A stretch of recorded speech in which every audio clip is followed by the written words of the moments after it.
அல்ஹம்துலில்லாஹி ரப்பில் ஆலமீன் வஸ்ஸலாத்து வஸ்ஸலாமு அலா ரசூலில் கரீம் அம்மா பாத். அல்லாஹ்வுடைய அன்பும் மேலான கருணையும் நம் எல்லோருக்கும் வந்து சேரட்டுமாக. ஆமீன் சொல்லுமா. அண்ணல் பெருமானார் ஸல்லல்லாஹு அலைஹி வஸல்லம் அவருடைய அன்பையும் பண்பையும் ஷஃபாத்தையும் பெறுவது கொள்ள ரஹ்மான் நாம் யாவருக்கும் தௌஃபீக் செய்து புரிவானாக. நம்ம ஈண்டெடுத்த பெற்றோர்கள், உற்றார், உறவினர்கள், முஸ்லிம்கள், இங்கே வருகை புரிந்து உள்ள தாய்மார்கள், சகோதரிகள், பிள்ளை செல்வங்கள், அது நல்ல உள்ளங்களுக்கும் வல்ல அல்லாஹு தஆலா உயிர் உள்ளவரை உடல் சுகத்தை நசீபாக்குவானாக. மருத்துவமனை செலவிலிருந்து பாதுகாப்பானாக. நல்ல முறையில் மீதி உள்ள எஞ்சி உள்ள அமல்களையும் நோன்புகளையும் அல்லாஹ்விற்காக பிடிக்கக்கூடிய பாக்கியத்தை வல்ல அல்லாஹ் நம் எல்லோருக்கும் நசீபாக்குவானாக. அல்ஹம்துலில்லாஹ் சும்மா அல்ஹம்துலில்லாஹ். அல்லாஹ்வுடைய மாபெரும் கிருபையினால் கிட்டத்தட்ட 19 நோன்பு நிறைவு பெற்றுவிட்டது. மக்ஃபிரத்துடைய 10 நாள் நிறைவு பெறுகின்றது. இன்றையோடு நாளிலிருந்து அல்லாஹும்ம ஆத்திக்னா மினன் நார் என்ன செய்யணும், அல்லாஹும்ம ஆத்திக்னா ஜன்னா என்பதாக என்ன செய்யணும், ஓதணும். அதுக்கு அடுத்த 10 நாட்கள் நரக நெருப்பிலிருந்து விடுதலை பெறுவதற்கும் சொர்க்கத்திற்கு நுழைவதற்கும் உள்ள 10 நாட்கள். தாய்மார்கள் சொல்றத கவனிக்கணும். அதாவது இப்ப உள்ள இன்றைய கடைசி நாள், இன்னைக்கு 20 பேர முடியுதுன்னா இன்னையோட மக்ஃபிரத்துடைய நாள் என்ன செய்து நிறைவு பெறுகிறது. முதல்ல 10 நாள் ரஹ்மத்துடைய 10 நாள் நிறைவு பெற்று விட்டது. அடுத்து மக்ஃபிரத்து, அடுத்ததாக நரக நெருப்பிலிருந்து விடுதலை பெறுவதற்காக உள்ள நாட்கள். அதனால இந்த நாட்களை என்ன செய்யணும், இன்றைய உள்ள கடைசி நாள் என்ன செய்யணும், ரப்பிட்ட அதிகமான மக்ஃபிரத்தை கேட்கணும். எவ்வளவோ நம்ம செஞ்சிருக்கோம் பாவங்கள், அதனால என்ன செஞ்சிருக்கணும், அது இருந்தாலும் இல்லைனாலும் சரிதான் அல்லாஹ் என்ன செய்யணும்னா அதிகமான மக்ஃபிரத்தை நல்ல முறையில் சகருக்கு முன்னாடி செய்யணும், கேட்டுக்கிட்டே இருக்கணும். அடுத்து மறுநாள் என்ன செய்யலாம் இன்ஷா அல்லாஹ், மீதி 10 நாட்கள் மிக கொடூரமான உள்ள அது அதாபுல் கபர்ல இருந்தோம், அதாபு நார்ல இருந்தோம் என்ன செய்யணும், துஆக்குரிய நாட்களாக அமைகிறது. கண்ணியமான பெருமக்களே, இன்று தினசரிக்கு ஒரு செய்தியில பார்க்கும் பொழுது இன்னைக்கு ஒரு செய்தி திருமணம், அதாவது நிக்கா. நல்லா கவனிக்கணும், நிக்கா சம்பந்தப்பட்ட ஒரு செய்தி.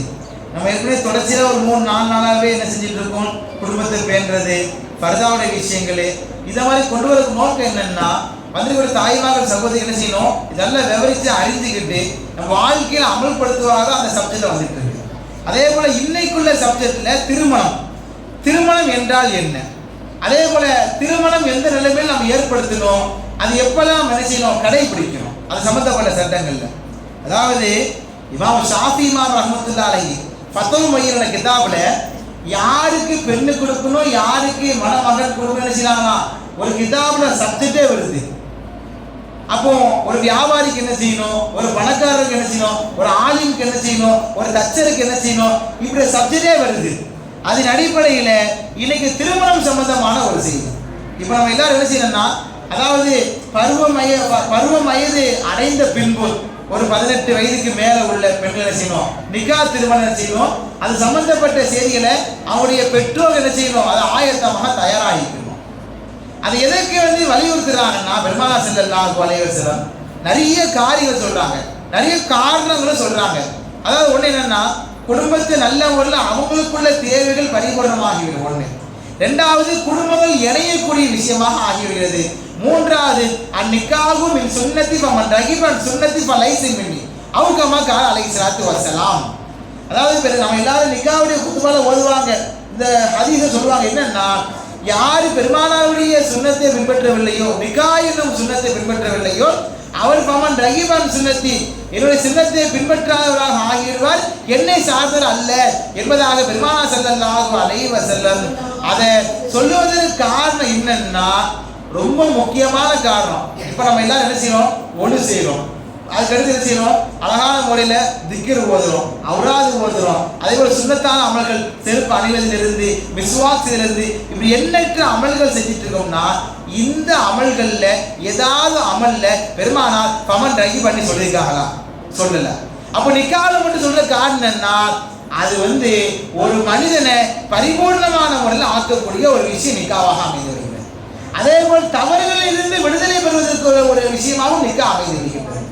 இப்படி எண்ணற்ற காரணங்களை இமாம் பெருமக்கள் வரலாற்றை பதிவு செய்யறாங்க. அது முக்கியமா என்னன்னா, தவறின் சிந்தனைகளில் இருந்து விடுதலை பெறுவதற்கு என்ன செய்யுது, நிக்கா என்பதாக ஒரு சுரத்தை அமைதி உடைகின்றதாக அண்ணல் பெருமானா ஸல்லல்லாஹு அலைஹி வஸல்லம் என்ன செய்றாங்க, சமுதாயத்துக்கு அவ்வளவு முக்கியமான விஷயங்களை கொண்டு வராங்க. அதே போல இன்னைக்கு நம்ம எல்லாரும் என்ன செய்யறோம்னா, நிக்கா செய்வதற்கு பெண்ணு பார்க்கிறோம், மணமகனை பார்க்கிறோம், மாப்பிள்ளை பார்க்கிறோம். இப்போ இந்த காரியங்களை பெருமாள் என்ன சொல்றாங்க, முதல்ல என்ன செய்யணும்னா பொருத்தம் பார்த்து திருமணம் செய்யணும். நல்லா கவனிக்கிறோம். அதாவது நம்ம திடீர்னு எங்கேயாவது வெளியூர் போறோம், பெண்ணை பார்க்கிறோம், உடனே நிக்கா முடிக்கிறோம், உடனே அங்க ஒரு ஆணை பார்க்கிறோம், நிக்கா முடிக்கிறோம், அப்படி கிடையாது. முதல்ல விசாரிக்கணும். பொண்ணுக்கு எடுக்கிறவங்களாகட்டும், பையன் எடுக்கிறவங்களாகட்டும், யாரும் நினைச்சிடும், முதல்ல விசாரிக்கணும். ஃபர்ஸ்ட் அவங்களுடைய விஷயங்கள் நினைச்சிடும், தெரிஞ்சுக்கணும். ஏன்னா இதெல்லாம் பெருமானா ஸல்லல்லாஹு அலைஹி வஸல்லம் சொல்றாங்க. அந்த ஜோடி அமையுமா, அந்த குடும்பத்துக்கு இந்த குடும்பத்துக்கு சரியா வருமா நினைச்சிடும். முதல்ல நம்ம தீர விசாரிக்கணும். முக்கியமா இஸ்திகாரா செய்யணும். இஸ்திகாரா என்ன, அல்லாஹ் கிட்ட உதவி நாடணும். கண்ணியமான பெருமக்களே, இன்னைக்கு எல்லாரும் பெண்ணை பார்க்கிறோம், மண்டபத்தை பிடிக்கிறோம், நிறைய சாப்பாடு சகலை செய்யறோம், ஏகப்பட்ட செலவுகளை செய்யறோம். ஆனா அல்லாஹ் சொன்ன இஸ்திகாரா யாரும் செய்யறதே கிடையாது. இஸ்திகாரா என்ன, முதல்ல ஒரு பெண்ணு மணமகன் பார்க்கும் பொழுது ரப்பு கிட்ட முதல்ல இரவு தூங்கும் பொழுது யாருக்கிட்டையும் பேசாம அப்படியே தொழுகிற அந்த படுக்கையினுடைய விழிப்புல ஒரு முசல்லா வச்சு என்ன செய்யணும், 2 ரக்காத் அல்லாஹ் அக்பர் இஸ்திகாரா, அல்லாஹ் உங்ககிட்ட உதவி தேடி உங்ககிட்ட உதவி நாடி என்ன செய்யறேன், 2 ரக்காத் தொழுகிறேன். எதற்காக தொழுகிறேன், என்னுடைய பையனுக்கு நல்ல முறையில் மணமகன் அமையணும், என்னுடைய பிள்ளைக்கு நல்ல முறையில் மணமகன் அமையணும் செய்யணும். முதல்ல இஸ்திகாரா செய்யணும். அதுலதான் முதல்ல வெற்றியே. ஆனா அதை விட்டுக்கு நம்ம எல்லாரும் என்ன செய்யறோம், நிறைய ஆடம்பரமான பணக்காரன் இருக்காங்களா, அவங்களுக்கு நல்ல பொருளாதாரம் இருக்குதா, நல்ல ஒரு அழகு இருக்கா, அதுவெல்லாம் கிடையாது.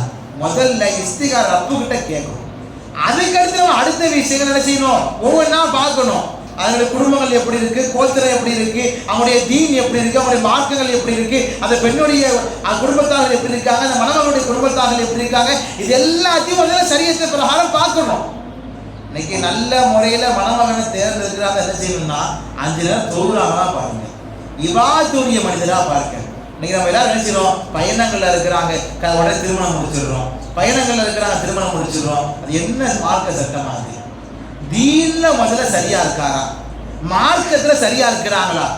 இன்னொன்னு, நம்ம ஊர்ல மட்டும் இல்ல, நிறைய ஊர்கள்ல ஒரு என்னன்னா, பயணம் உள்ள மாப்பிள்ளையாதான் பாக்குறாங்களாம். ஏன் பயணத்தில் இல்லாத மாப்பிள்ளை கிடையாதா? ஏன் மணமகனே கிடையாதா? அவன் உழைக்க தெரியாதா?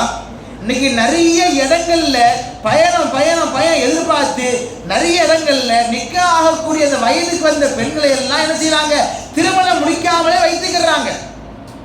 ரொம்ப கவலையாக இருக்கிறது. நிறைய செய்திகளை கேள்விப்படுறோம். நிறைய பேர் துவா செய்ய சொல்றாங்க. என்னன்னா, எனக்கு பயணத்துள்ள மாப்பிள்ளை தான் வேணும். நீங்க எதிர்பார்க்கறது எல்லாம் சரிதான். பெண்ணுடைய வயதை பாருங்க, மணமகனுடைய வயதை பாருங்க. அதே போல இவ்வளவு மகர் வேணும், அவ்வளவு மகர் வேணும் நினைச்சுக்காதீங்க, நிர்பந்தம் செய்யாதீங்க. அதே போல மணமகன் வீட்டை என்ன செய்யக்கூடாது, நீங்களும் மணமகள் கொடுக்கக்கூடிய இடங்கள்லையும் எனக்கு வீட்டில் அந்த ஜாமா வேணும், இது வேணும், அது வேணும், எதுவுமே கேட்காதீங்க. ஏன்னா மார்க்கம் அனுமதி கிடையாது. வரதட்சணை கேட்க மாட்டோம். ஆனா வரதட்சணை பெயரை சொல்லி அதை செய்யுங்க இதை செய்யுன்னு என்ன செய்யறது, ஒவ்வொன்னா சொல்ல ஆரம்பிச்சிருது. கடைசியில பார்த்தோம்னா பெண்ணு கொடுக்கறவங்களாகட்டும், மணமகன் கொடுக்கறவங்களாகட்டும், பெண்ணு கொடுக்கறவங்க என்ன செய்யறாங்க, அவ்வளவு சிறு சாமா செஞ்சு அவங்களால முடியாம கடல்ல மாட்டிக்கிறாங்க. அதே போல மணமகன் வீட்டுல பார்த்தோம்னா என்ன செய்யணும், அத்தனை போல் மகர் போடணும், இத்தனை போல் மகர் போடணும், அப்படி என்ன செய்யறாங்க, அவங்களே கடன்காரன்னு ஆக்கிடுறாங்க. கண்ணியமான பெருமக்களே, அது என்ன சமுதாயத்துல இப்படி ஒரு சம்பிரதாயம் பேணுதலாக ஆக்கப்பட்டு கொண்டிருக்கிறது. கவலை கொள்ள வேண்டாமா? எத்தனை இடங்கள்ல பாருங்க, நிறைய செய்தியில கவலைப்படுறோம். நிக்காவுடைய புக்கில் வாசிக்கும் பொழுது 55 கோடி 60 கோடி நகை மகரை பெருமையா சொல்றமே, அந்த 55 கோடி மணமகன் சம்பாதிச்சதா? அவன் குடும்பத்துல கொடுத்தது இல்ல. அது அவன் மணமகன் அந்த 55 கோடி எப்படி சம்பாதிக்க முடியும்? மணமகன் எப்படி சம்பாதித்து கொடுக்கின்றது, அதுதான் மகர். இந்த குடும்பத்திற்காக, ஒரு பெரிய குடும்பத்திற்கு கௌரவத்திற்காக கூட 100 பவுன் கொடுக்கிறது என்பது அது மகரே கிடையாது. மணமகன் மணமகளுக்கு என்ன ஏண்ட முடியுதோ அதுதான் ஹலாலான முறையிலே செய்வதுதான் மகர். அது 1 கிராம் ஆகட்டும், 1/2 கிராம் ஆகட்டும், அவர் உழைச்சி போட்டாரா அதுதான் நினைச்சு நிற்கும். கண்ணியமான பெருமக்களே, தாய்மார்கள் சகோதரிகளே, கவலையாக இருக்கின்றது. நம்ம ஊர்ல மட்டும் இல்லாம எல்லா ஊர்களிலையும் செய்திகளை கேள்விப்படும்போது ரொம்ப கவலையாக இருக்குது. பெண்ணுக்கு நல்ல முறையில் வயது வந்துருச்சா, அவங்களை திருமணமான தேடி பாருங்க. அந்த மணமகன் ஜோடி தேர்ந்து பாருங்க. அதே போல மணமகனுக்கு வயது வந்துருச்சா, 25 வயது வந்துருச்சா, என்ன செய்யுங்க, பெருமானார் ஸல்லல்லாஹு அலைஹி வஸல்லம் 25 வயசு நிக்கா முடிச்சாங்க. அதே போல செஞ்சிருங்க, 25 வயதுல வந்துருச்சா நல்ல முறையில் நிக்காவுக்கு பெண்ணை தேட ஆரம்பிச்சு பெண்ணை முடிச்சு கொடுத்துருங்க.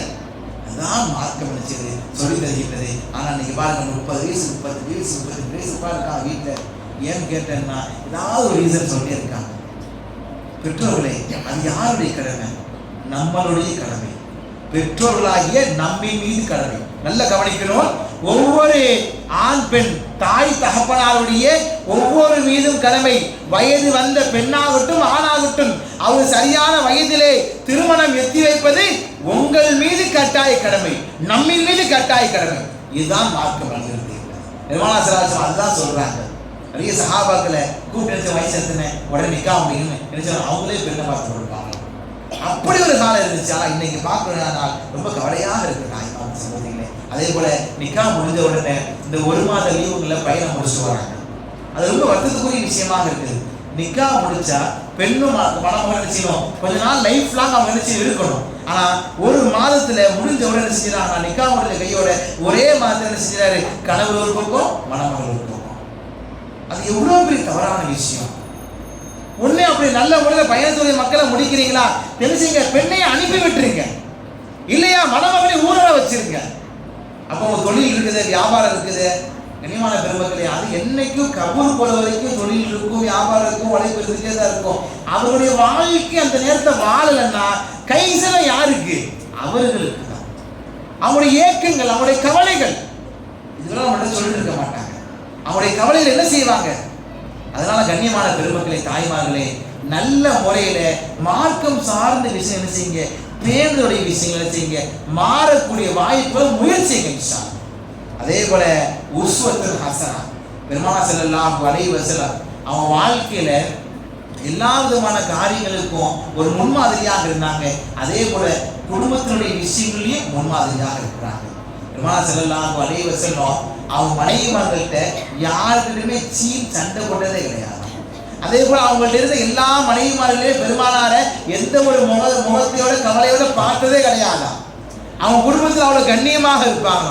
இன்னைக்கு எத்தனையோ பேர் இன்னைக்கு பெரிய பெரிய ஞானிகள், பெரிய பெரிய அறிவாளிகள், பெரிய பெரிய மமதைகள் எல்லாம் நினைச்சாங்க வாழ்க்கையில வெற்றி பெற்றுவாங்க, ஆனா குடும்பத்துல தோற்றுருவாங்க. என்ன காரணம்? அண்டர்ஸ்டாண்டிங். அதே போல யார் இந்த உலகத்துல வெற்றி பெற தெரியுமா? தன்னுடைய மனைவி இடத்துல நல்ல மனிதர் என்று யார் பெயரிடுகிறார்களோ, அதே போல தன்னுடைய மனைவியாகியவர்கள் தன்னுடைய கணவரை என்னைக்கு நல்ல பேர் சொல்றாங்களோ அன்னைக்கு தான் குடும்ப வெற்றிகரமாக. கண்ணியமான பெருமக்களே, வாழ்க்கையில எவ்வளவு சிரமம் இருக்கும், குடும்பங்கள்ல கவலைகள் இருக்கும். ஆனா திருமணமாகக்கூடிய விஷயத்தை ரொம்ப கவனம் செலுத்துங்க. வீணான செலவு செய்யாதீங்க, ஆடம்பரமான செலவு செய்யாதீங்க. உங்களுக்கு நிறைய பணம் இருக்குதா, 4 ஏழை நினைச்சீங்க நிக்கா முடிச்சு. நிறைய பணம் இருக்க நல்ல காரியங்கள் செலவழிங்க. ஒரு நிக்காவிற்காக பல லட்சம் ரூபாய் செலவு பண்றீங்க. ஆடம்பரமான செலவு, வீண்வரையமான செலவு. ஆனா நல்ல ஞாபகம் வச்சுக்கோங்க, மறுமை நாள்ல அல்லாஹ் ஒவ்வொரு ரூபா கேள்வி கேட்பான். எல்லாத்தையுமே கேள்வி கேட்பான். அது நானாகட்டும் நீங்களாகட்டும். வீணான ஒரு காரியங்கள்ல 1 ரூபாய் செலவழிச்சாலும் அல்லாஹ் கொடுத்த அந்த 1 ரூபாய் எதற்காக வீணாய் செலவழித்தாய் என்று ரப்பு கேட்கும் பொழுது நாம் என்ன பதில் சொல்ல முடியும்? கண்ணியமான பெருமக்களே, கவலையோடு இருக்க நினைச்சீங்க, இதுவரைக்கும் போனதெல்லாம் போகும். இனி வரக்கூடிய காலங்கள்ல இந்த வீணான செலவுகளை நினைச்சீங்க குறைச்சிருங்க. ஆடம்பரமான நிக்காவை பெருமானார் பிரியப்படுறதே கிடையாது. ஏழைகள் இல்லாத இல்லத்தில் பெருமானார் இருப்பதில்லை. ஒரு நிக்கா நடக்குன்னா பெரிய பெரிய பணக்காரங்களா இருப்பாங்க, ஏழைகள் பார்த்தா ஏழைகளே இருக்க மாட்டாங்க.